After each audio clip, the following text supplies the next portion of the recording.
नाज़रीन, बहुत सारे अहम मामलात हैं, इंटरनेशनल भी हैं, नेशनल भी हैं। ज़ाहिर है सैलाब है इस वक्त, लेकिन थोड़ा सा हम ज़रा अपने पड़ोस में यानी चाइना चलते हैं, जहाँ पे एक बहुत बड़ी समिट हुई है और वो समिट जो है उसके बहुत सारे असरात भी हैं।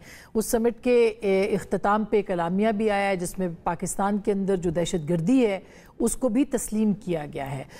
इसी दौरान वहाँ पे एक नेशनल डे की जो तकरीबात उनकी हो रही हैं, जो 80 साल की जो उनकी तकरीबात हैं, उसके हवाले से वज़ीर आज़म पाकिस्तान और आर्मी चीफ को भी खुसूसी तौर पर वहाँ पे बुलाया गया है। साइड लाइन पे वज़ीर आज़म पाकिस्तान की अपने वफूद के साथ रूसी सदर के साथ भी मुलाकात हुई है और चीनी सदर के साथ भी मुलाकात हुई है। दुनिया इसको एक नए वर्ल्ड ऑर्डर के तौर पर देख रही है, इसको एक न्यू वर्ल्ड ऑर्डर जो कि चाइना का वर्ल्ड ऑर्डर है उसके हवाले से देख रही है। यहाँ पर क्या क्या अहम फैसले हुए हैं, क्या क्या अहम बातें हुई हैं, पाकिस्तान कितना अहम है इसमें, और आगे जाके ये जो प्लेटफॉर्म था शंघाई कोऑपरेशन तंजीम का, ये किस हद तक आगे बढ़ सकता है, कितना एक्सपैंड हो सकता है और पाकिस्तान को क्या यहाँ पे मिल सकता है, ये बहुत अहम होगा जानना। और इसके ऊपर पाकिस्तान हम बात करेंगे। ख़ास तौर पे पाकिस्तान के फील्ड मार्शल को भी खुसूसी दावत के तौर पर वहाँ पे बुलाया गया है। इससे पहले अमेरिका में भी प्रेसिडेंट ट्रंप के साथ उनकी मुलाकात हुई और यहाँ पर भी ये मुलाकात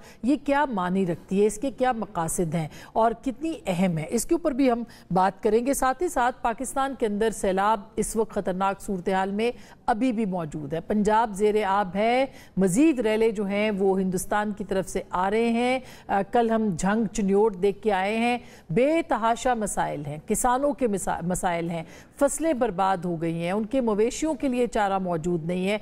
गो के अपनी मदद आपके तहत भी लोग बहुत काम कर रहे हैं और इंतज़ामिया भी लगी हुई है, हुकूमत भी काम कर रही है, लेकिन असल मसला ये है कि जो एक बेल्ट है, ख़ास करके हम झंग चिन्योट की अगर बात कर ले, एक सड़क है, वहाँ पे भी अगर देखें तो हुकूमत की तरफ से जो रिलीफ कैंप्स हैं वो यानी टेंट्स उनको चाहिए लोगों को, वहाँ पे मौजूद नहीं है। तिब्बी इमदाद ज़रूर मौजूद है, खाने के लिए चारा भी जो मवेशियों का वो दिया जा रहा है, लेकिन बड़े पैमाने पे मदद की ज़रूरत है। एक बहुत बड़ी ये तबाही है, बहुत आफत ज़दा इलाका है और जब इसका ये पानी उतरेगा, जो फसलों का नुकसान है, जो फूड इनसिक्योरिटी है, वो एक अलग मामला है, उसके ऊपर भी हम बात करेंगे। कालाबाग डैम के ऊपर एक मरतबा फिर बहस शुरू हो गई है। पाकिस्तान के अंदर पानी के ज़खायर, हमेशा से आबी ज़खायर के हवाले से बहस होती रही है, लेकिन अब इसके अंदर एक और नया मोड़ आ गया है। अब इसमें पाकिस्तान खैबर पख्तूनख्वा में तहरीक इंसाफ की हुकूमत है। अली अमीन गंडापुर साहब ने कालाबाग डैम के ऊपर जो है वो बात की है और कहा है कि उनको इस मामले के ऊपर कोई एतराज़ नहीं है। उनकी इस बयान के साथ ही खुद पाकिस्तान तहरीक इंसाफ के अंदर भी मुख्तलिफ आवाज़ें आना शुरू हो गई हैं और सिर्फ ये नहीं बल्कि सिंध में जो PTI के लोग हैं वो भी इसको अब डिफेंड नहीं कर पा रहे हैं। क्या क्या किस किस ने इस जमात के अंदर कहा है, यानी तहरीक इंसाफ में क्या कहा है, क्या मौक़िफ़ है, सुनिएगा। जुबाइयत के चक्कर में मैं पूरे पाकिस्तान को नुकसान नहीं पहुंचा सकता।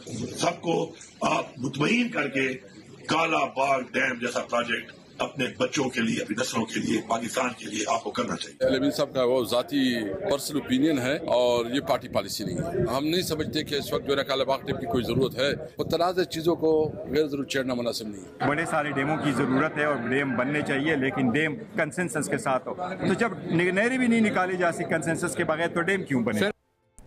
एक तो कालाबाग डैम के ऊपर इस वक्त जो कि एक मुतनाज़ा प्रोजेक्ट माना जाता है, इस वक्त बहस क्यों शुरू हुई है, इस बहस के क्या मकासद हैं, क्या ये बन सकता है, नहीं बन सकता, आबी ज़खायर के ऊपर क्यों बात नहीं हो रही है। जो कल ख्वाजा आसिफ साहब ने भी कौमी असम्बली के फ्लोर पे कहा कि पाकिस्तान को छोटे डैमों की ज़रूरत है, बड़े डैम जब बनते बनते बहुत टाइम लगेगा, उसके ऊपर पाकिस्तान क्यों बात नहीं कर रहा। फिर इस मौके के ऊपर जब पाकिस्तान में सैलाब की बात हो रही है, पाकिस्तान के अंदर जो है वो आबी ज़खायर की बात हो रही है, पाकिस्तान तहरीक इंसाफ ने कायमा कमेटियों से निकलने के बाद अब कौमी असम्बली के इजलास का भी बायकॉट कर दिया है। वहाँ पर अवाम को जो मसाइल थे उसके ऊपर बात होनी थी। क्या पाकिस्तान तहरीक इंसाफ का ये दुरुस्त फैसला है, इसके ऊपर भी हम बात करेंगे। इमरान खान साहब से आज बैरिस्टर गौहर साहब की मुलाकात हुई है, वहाँ पे उन्होंने सियासी लोगों के साथ बातचीत करने का इंदिया दिया है या इजाज़त दी है बैरिस्टर गौहर साहब के मुताबिक।